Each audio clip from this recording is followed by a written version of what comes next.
Hey guys, Alex from 7th Hour Films back again with Cowboy Bebop. Last time on Cowboy Bebop we had Jamming with Edward, where basically there was a satellite that carved the Aztec images back into the earth, and a kid named Edward figured out why the satellite did that. It was lonely, so Ed got the crew of the Bebop to come over, make a copy of the satellite, turn it in. Unfortunately, that was not worth a bounty. And then Ed wanted to join the crew, but Faye was like, no. So Ed just hacked the Bebop anyway and joined the crew. So yeah, now we have Ed as a part of the crew. So, yeah, that was pretty much it. Like always, the reaction is down in the description and in the pinned comment for your viewing pleasure. So let's go ahead and jump right into this session of Cowboy Bebop. Here we go.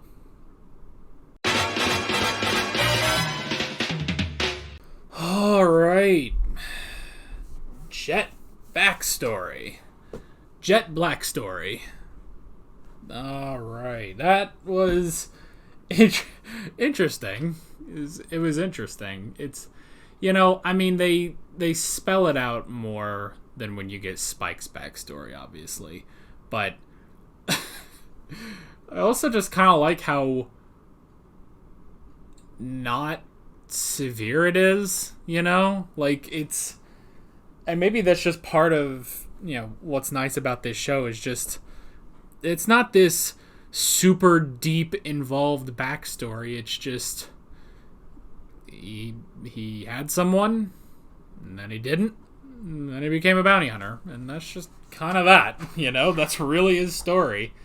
Now, the whole thing of, you know, well, you know, he made all the decisions, and she just, you know, she didn't do anything, and she wanted to live her own life and do things and make her own decisions, even if they were terrible, and it's like, okay... Did you try talking to him? And I can kind of understand. You can kind of almost get it from. You can kind of almost get it from. You know, he was a cop. He was, and not, don't think I'm like generalizing all cops, but a cop. You know, he was a seasoned vet. He was, you know, he was out on the beat. And so yeah, he was the big tough guy. He was in charge, and he was in charge of that relationship, and she just wanted out. But the weird thing is, I feel like that really didn't change. Like, did that, you know, change anything in him? Because, you know, we hear all this like, oh, he made all the decisions, and, you know, she didn't make any, and it's like, well, but Jet, it's not like he's making all the decisions and calling all the shots and doing all of this on the Bebop. You know? Like, that doesn't happen with Spike and Faye, you know? And even before Faye, it never happened when it was just Spike, you know? And I mean, if you want three people who can never be bossed around, Spike, Faye, and Ed, yeah, like, it's a strange thing to hear. It's like, oh, he always made all the decisions and stuff, so she just left, and it's like, well, if you had, I mean, I don't know, I don't want to, like, I don't want to, like, be too down on it, because I still understand, but it's like, I feel like there are steps you could take to improve your relationship rather than just leaving. And just not even leaving without, but I mean, I guess that was the decision. The decision was to leave. So, I don't know. I feel like you could go into this. And the thing is, too, it's like, the other thing about this where I'm like, well, you know, you could probably, you know, talk to him, you could work things out, you could, you could start becoming an equal partner in this relationship. I'm sitting here thinking that because I'm like 100% positive it's not like it was an abusive relationship or anything. There's Jet Black. He's Jet Black. He's a nice guy. He's a really nice guy, you know? Jet's a really nice guy. So, like, I don't I can't imagine him being, kind of shitty or anything. And I bet you he didn't realize that was happening, He didn't know until now. And he wouldn't have thought of that because the relationship he has had since then has been with his bounty hunter partner, Spike, and that's not the dynamic the two of them have. So that's why I'm sort of sitting here like, well, you could have taken some steps, but I suppose I understand. Even if it means, breaking Jet's heart like that, but I suppose I can understand where she was coming from on that. So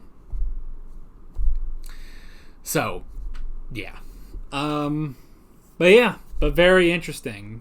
Very, very interesting. A good, very, very good Jet episode. We returned to Jupiter, which was pretty cool, heading over to Ganymede.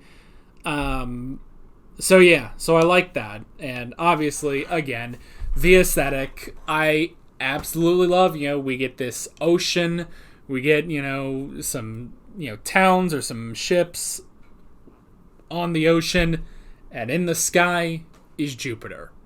I love that. I absolutely love that. So that was good. And then we got everything with Rint. What a name. Rint. And so I guess, if anything, though, it almost sounds like she made decisions for him, Like, I almost feel like she became the dominant partner in their relationship. But he obviously made his decisions. He killed that loan shark, so they cared about each other. So it was probably a bit more equal than what she had with Jet. So, all right. But he just got himself into a little trouble. God, excuse me. Jeez. Got himself into some trouble, and that got a bounty on his head. I love that Spike. I feel like Spike, maybe he didn't know the full thing, but I feel like he had to have known. Well, I mean, I feel like he had to have known where Jet was going, who Jet was going to go see, and I don't know, but I guess he didn't really know. He didn't really know that. So yeah, he just went in and was like, oh, well, I'm just going to go get to work, And he did.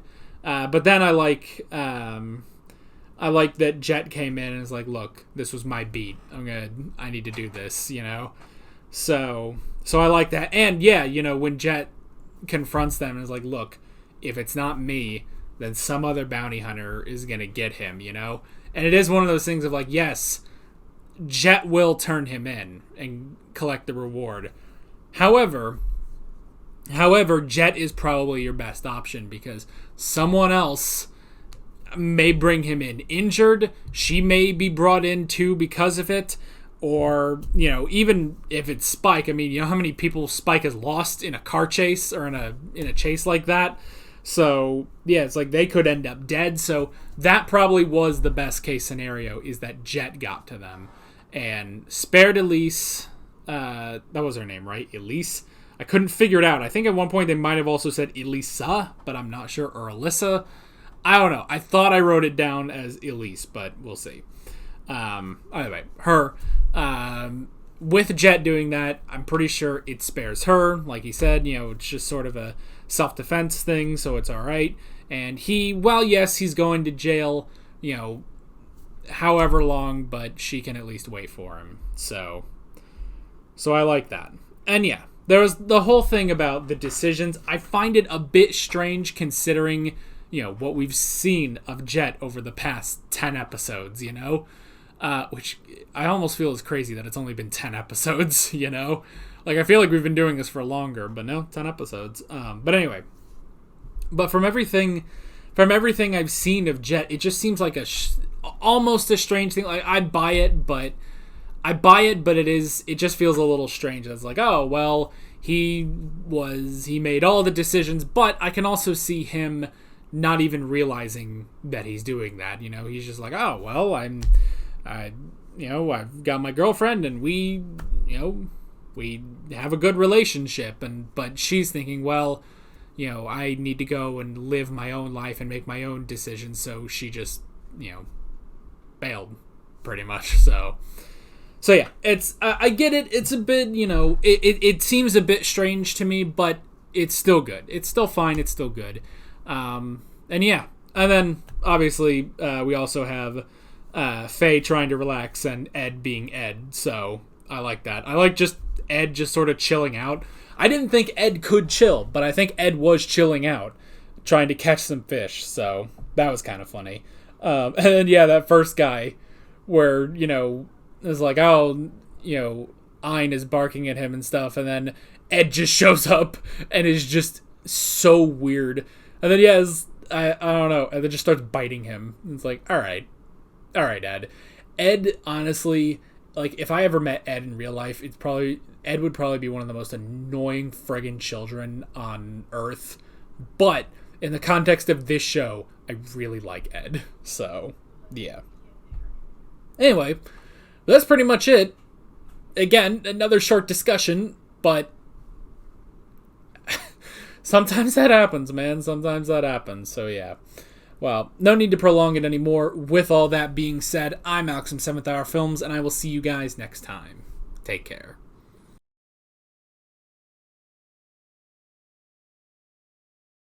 Alright guys, thanks for watching this video. There's a bunch of links on screen if you want to go click around to any of those. There's a playlist for all of my Cowboy Bebop reactions, as well as another video you can go click on if you want. There's also a subscribe button and a Patreon button on screen, as well as other links in the description if you want to go check out any of those. See you guys later.